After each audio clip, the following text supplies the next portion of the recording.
Today, we're going to talk about something that affects a lot of people. Those offers that look free, but end up having some hidden costs. Our goal here is pretty simple. It's just to help you stay aware, stay calm, and stay safe. This is all about being informed and prepared, not about creating any fear. So let me ask you this. Have you ever jumped on a free offer thinking you got a great deal, only to find a surprise charge on your bill later on? I think it's an experience that's frustratingly common for a lot of us. Okay, so let's get into understanding the hidden catch. We're going to explore how that really powerful word, free, can sometimes be set up as a kind of trap. So what exactly are we talking about here?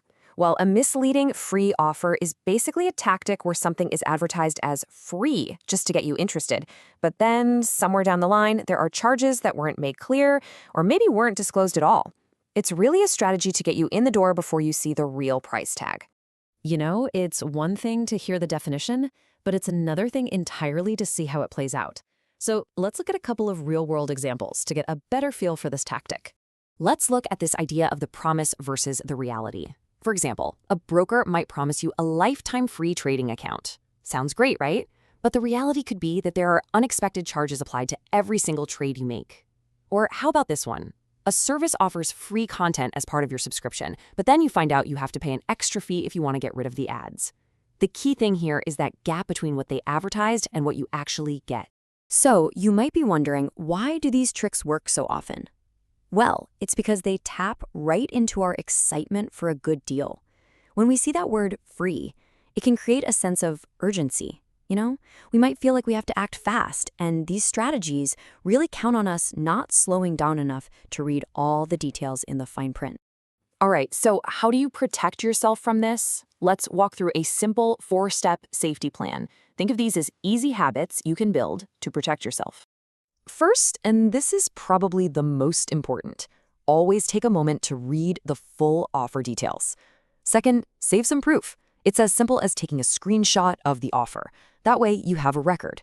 Third, if you do feel like you've been misled, file a complaint. Your voice really does matter. And finally, share your experience. Telling others helps build awareness and can protect someone else from the same thing. And when it comes to filing that complaint, you're not on your own. There are official places to go for help. The government's consumer helpline website, for instance, is a really practical resource you can use to formally report these kinds of issues. All of this advice, all of these steps we just talked about, they can really be boiled down to one core principle. This is the most important thing to take away from our conversation today. And that principle is simply this: always stop, think, and verify. That's it. Before you click, before you sign up, just give yourself a moment to pause. This simple habit is honestly your strongest protection.